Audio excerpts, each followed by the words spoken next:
Hi, I'm Mark Doty of Automatic Gainsay, and I'm here at KnobCon 7 2018 with Sweetwater to demonstrate the Polyend Dreadbox Medusa, which is a 6-oscillator, multiple envelope, multiple LFO sequencer possessing synthesizer, and I'm really excited about it. So let's have a listen.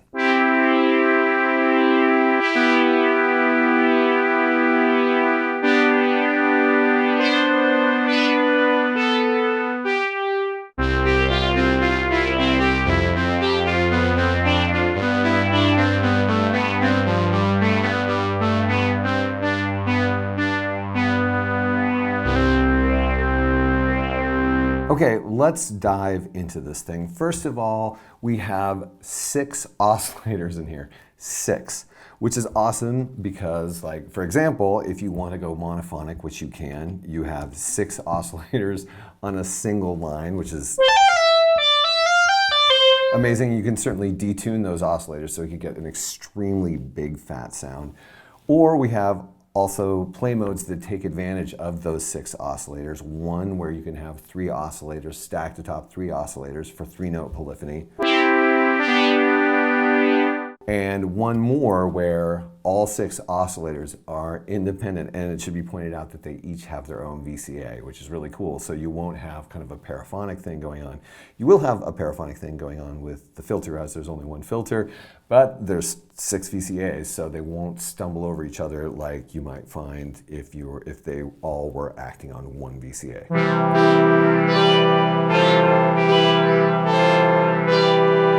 As you can see, I was just playing 6 notes at a time, and they weren't like re-triggering each other every single time, which is amazing.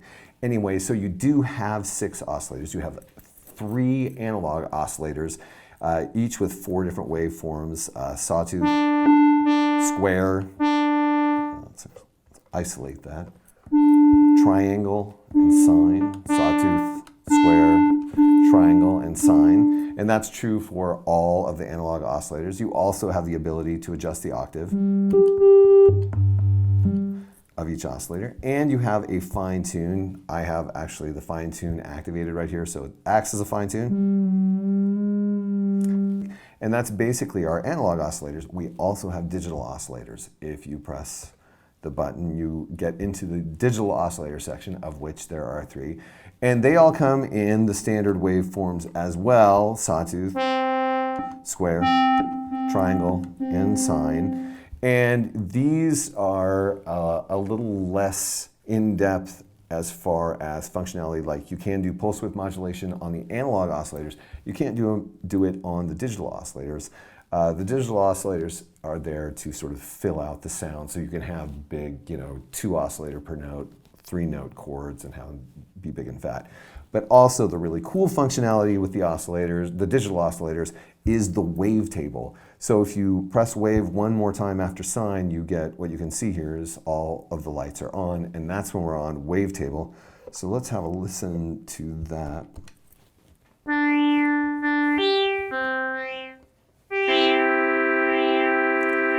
You can actually hear the wavetable doing its thing. I have sent an LFO to it, but if you turn the wavetable knob, you can get the same effect.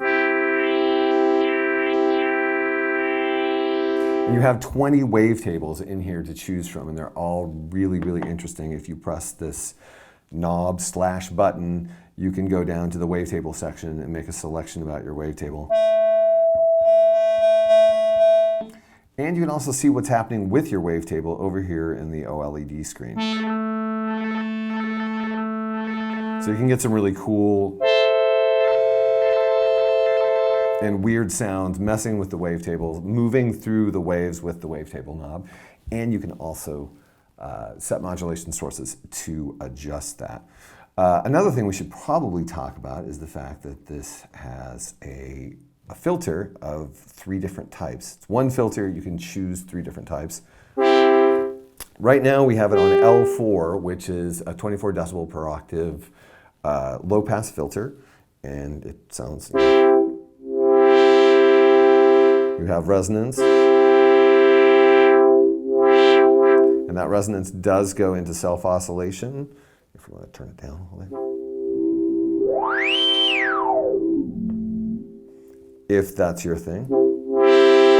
And also has tracking so that the filter will track your keys, whether it's a MIDI keyboard or this keyboard, so the low end has a more closed filter and the higher end has a more open filter. The other filter opportunities are L2, which is a 12 decibel per octave filter. It's a little more raw.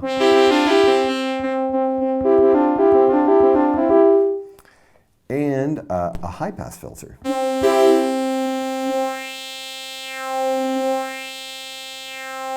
And that's the Dreadbox filter. I believe it's the filter in the Erebus, so you have that Dreadbox sort of vintage, analog, rich tone, which is awesome. And you put those digital oscillators through that, and you know, you're going to get something that really is rich.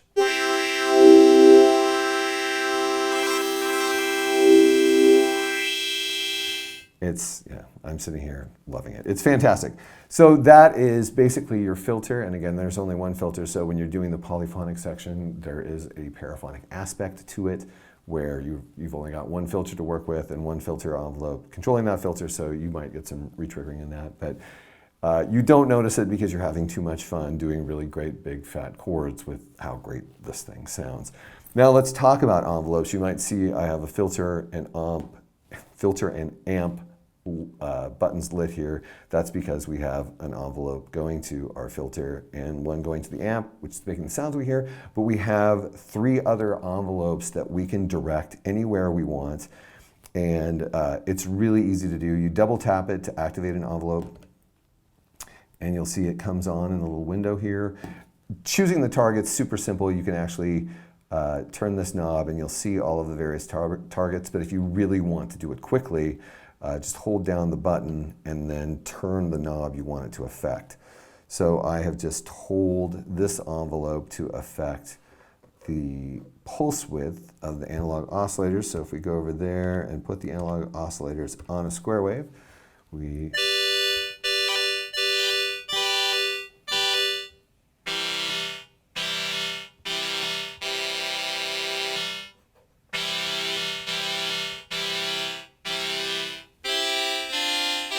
you can hear the envelope affecting the pulse width of the square wave on those analog oscillators. It's that simple, and you have 3 more envelopes to direct wherever you want. Now, if you want to be really cool, you can punch the loop button. All of a sudden you have looping envelopes. Now, what's great about looping envelopes? They are LFOs, basically. So even though we haven't talked about the LFO yet, you've got 5 of those, you actually have 3 more, well, 5 more of those, because you can loop, well, at least you can loop 1, 2, and 3 of these envelopes, creating LFOs. So if you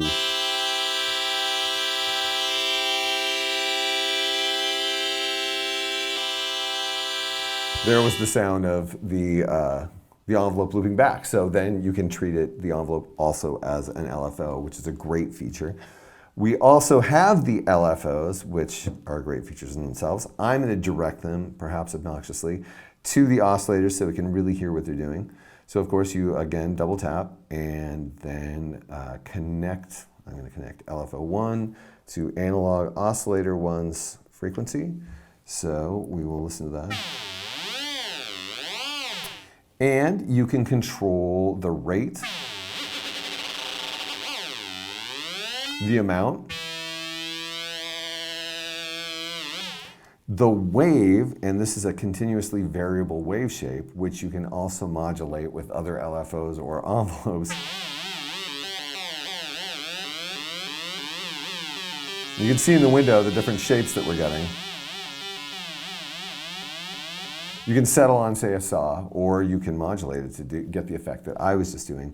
And these LFOs, again, can be directed anywhere you want them anywhere you want them to be to affect things like pulse width modulation, filter cutoff, even other LFOs. You can affect like the rate of different LFOs with another LFO, and it gets very, very modular, very, very quickly, and really quite exciting. Again, you have a target list that you can aim these things to, and it's quite extensive, the various things that you can direct it to.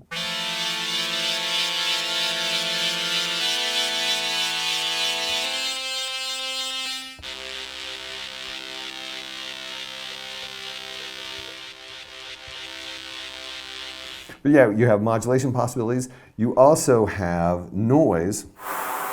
Now this noise is a lot of fun. Let's see if I can remember the colors. You have brown noise all the way to the left, which is kind of a dark noise. You have violet noise all the way to the right, which is kind of bright. And then in the middle, you have what is apparently called gray noise, which is a combination of those. Now, I don't understand color theory enough to explain that, but it gives you a wide variety of noise to mess with.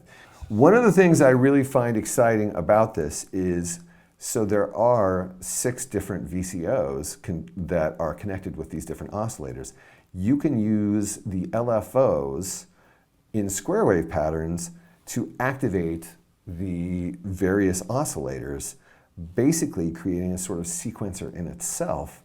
And if you use things like noise, you can get percussive effects using those LFOs to control the VCAs of the oscillators, which is really, really cool. And that's where noise becomes a lot of fun. We saw, there's also sync effects where you can sync the oscillators to get the traditional Cars sort of sound. I always reference the Cars song. We also, something we haven't talked about yet, is the fact that the analog oscillators have frequency modulation, where oscillator 3 frequency modulates oscillators 1 and 2.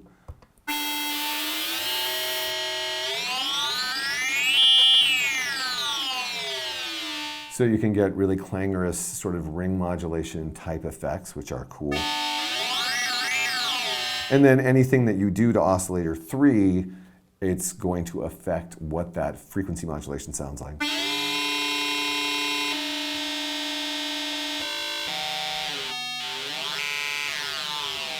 And again, you can modulate all of this using envelopes or LFOs to create really interesting clangorous effects. We also have the opportunity to do filter modulation.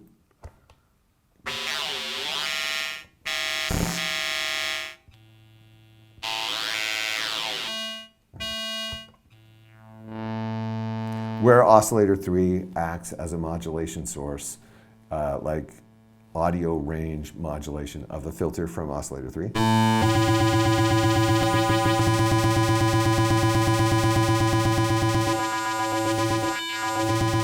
So you can get a lot of interesting and cool effects that way too. And so that is basically this section over here, how it generally operates. Now over here on the other side, we have the grid. The grid is a number of things. Without anything being turned on, as you've probably seen, it's the same as a keyboard, which is really fun for people like me who want to actually use it as like a traditional keyboard.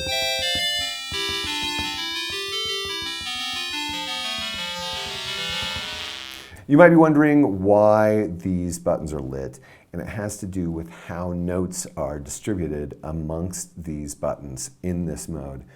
First of all, you can decide what is the root note of the grid. What's going to be this note right here? Right now we have it set to C2, but you can set it to a variety of different notes, which would give you different arrangements of those notes in the grid. Then the next thing you would choose is, we'll say probably your scale, which you can select. I currently have it set to major.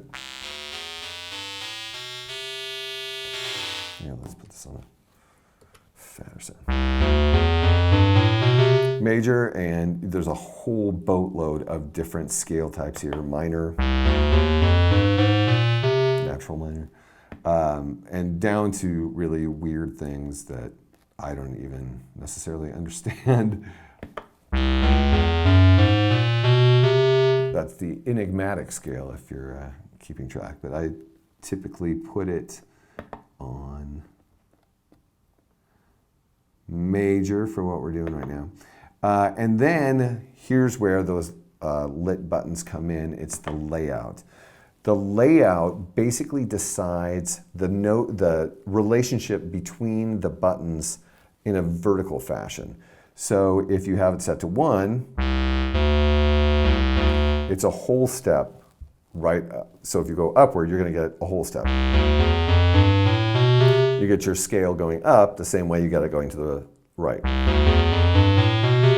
If you set it to 2, it's a second. Actually, that's not a second. It's a third. So it's the relationship between it's a vertical relationship between the buttons, and you get to decide what you want. 3 is a fourth. 4 is a fifth, which makes it relatively easy because then if you're actually playing this like a keyboard, your dominant's right above your tonic. And it goes on up. 6th, 7th, and then there's this one, which is super, super great. It's basically just octaves going straight up. You have the typical scale steps going to the right and octaves going up.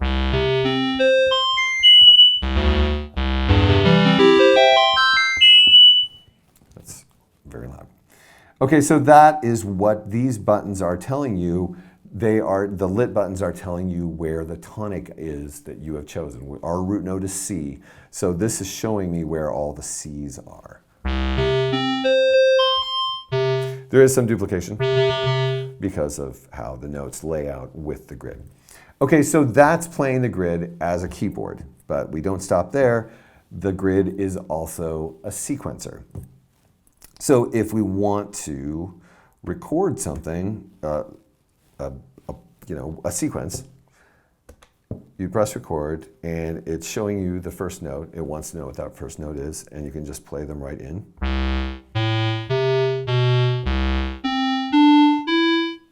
So we've just recorded a sequence. All I did was press record. The sequence is there. And we have actually a longer sequence than I thought. We can actually set the sequence settings. We can set the sequence settings by pressing our knob button and going up to tempo, which we're currently set to 83. I'm going to bring us down to 60. And sequence length. Currently, we have it set to 64, but we can, let's, for the sake of demonstration, bring that down to 8. You could set it to anything you want. Even, it doesn't have to be even. You can set it to 7 or whatever you want. And then sequence mode, which tells us how the sequence is going to play. I'm going to choose forward, but we could choose forward, backward, ping pong, which is back and forth, and random. I'm going to go with forward. So then let us record a sequence.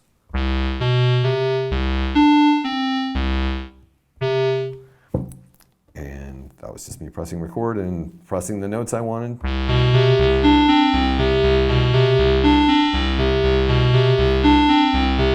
And sequencing on this is that easy. Your sequence is ready to go.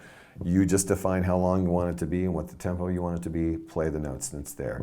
Now you can also go into the grid section. In the grid section, you can define, you can set each key metrically by holding it down and selecting what note you want it to be. But the real exciting thing about the grid mode of the sequencer is each one of these keys becomes an entire preset to itself. So what you can do is you can choose a key, you press record, choose a key, we'll choose this one. Now we can change all of these settings to whatever we want. So I'm just going to do that.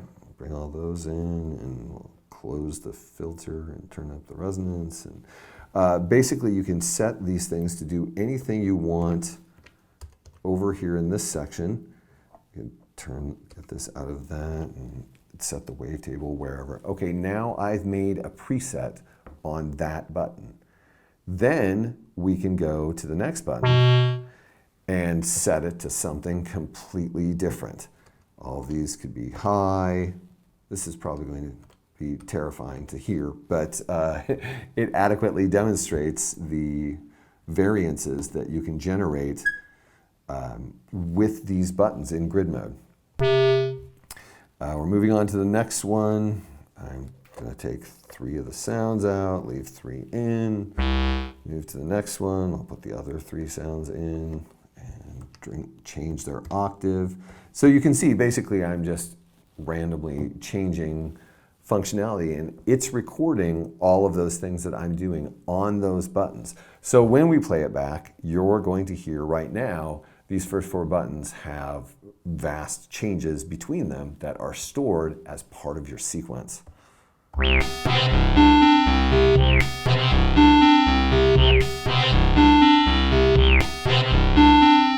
if you sit and think about what sort of power that gives you in sequencing, because we could even change the notes, the note relationships between the oscillators. We could do anything, and each button is going to be a preset unto itself. So you can create incredibly complex and fascinating sequences by going through this grid-related process, and it's a lot of fun.